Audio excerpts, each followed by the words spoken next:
Hello, Wanderer. May I introduce you to the Caramicus, the kiln that warms all of Athens' pottery.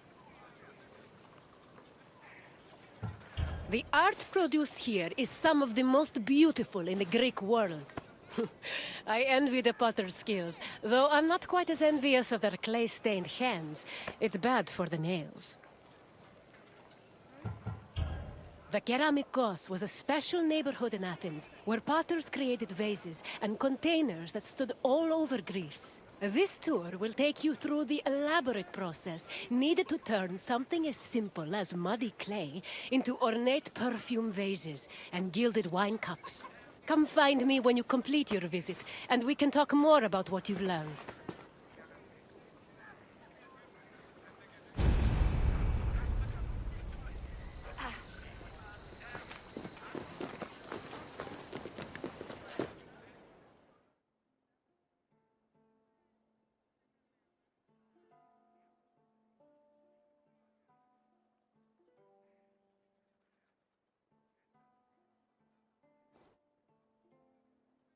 The Caramicus was a large, sprawling area northwest of Athens' Acropolis. While part of it was used as a graveyard, it was also dedicated to the creation of pottery.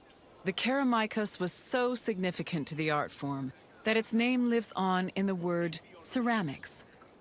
Perhaps drawn by the river, potters moved into the area and formed their own bustling community. It's believed that by the end of the 5th century BCE, hundreds of thousands of pottery vessels had been made in Athens,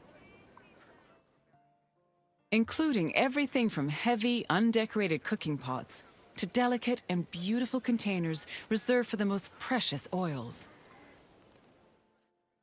Sadly, only around 1% of these works survive today, some only in small fragments.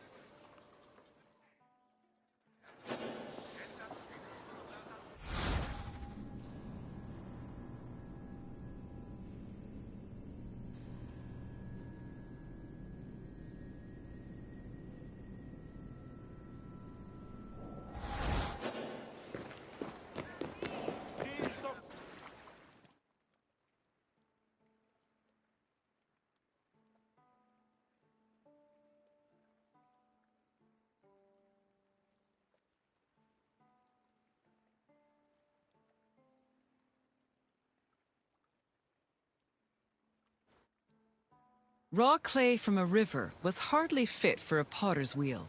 Athenian potters used clay that was rich in iron, which created the distinctive orange-red coloring seen in Athenian pottery. But this high-quality clay needed to be handled carefully to avoid disasters in the kiln later on. The clay was first brought to settling beds, where it was mixed with water to wash out any organic debris like leaves. Once it was purified, workers kneaded the clay with their hands to push out air bubbles and create the texture necessary for a flawless finish. One of the goals of these early steps was to remove any impurities that could destroy a delicate design, or worse, render a vase unusable.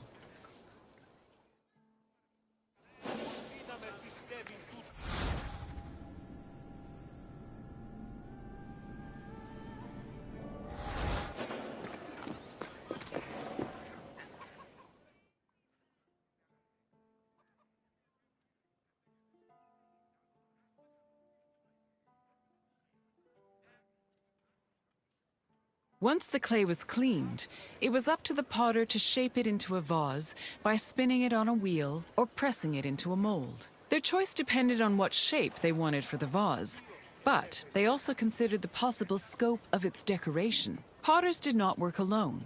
A workshop might have had many people working together on different aspects of production. Potters collaborated with many different painters for decorating their creations. Some of these painters even became potters themselves. All in all, a single vase could be worked on by many different artists, with each one focusing on a different aspect of its design.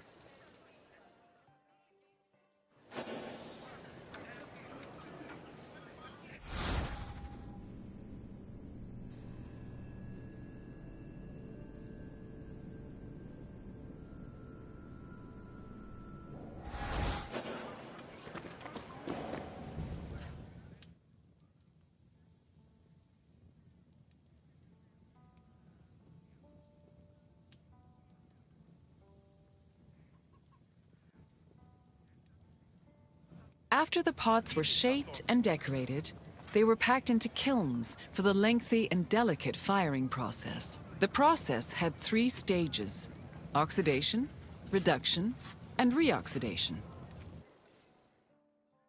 The main purpose of the firing process was to carefully manage the clay's exposure to oxygen. The chemical reactions caused by firing gave the pots their distinctive orange-red coloring. This also turned the designs made from the clay decoration slips glossy and black. The most difficult part of the firing process was managing the fires themselves. It required an enormous amount of skill and experience to properly judge the exact temperatures needed, and even the smallest mistake could ruin several hours of work.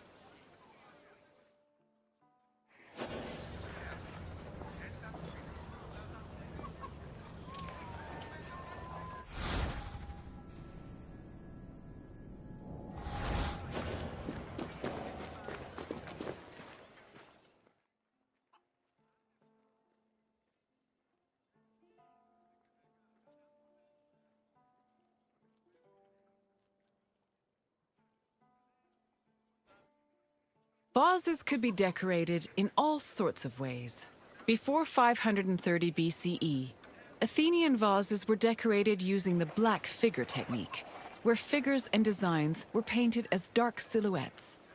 At the end of the 6th century BCE, painters created a new technique called red figure, an inversion of the painting process that left the figures in red and the background in black.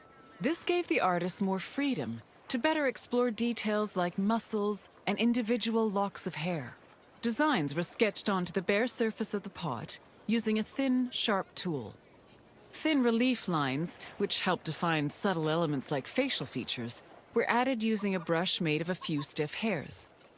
More elaborate vases were sometimes gilded, but these decorations were so delicate, they were most likely only added after the firing process.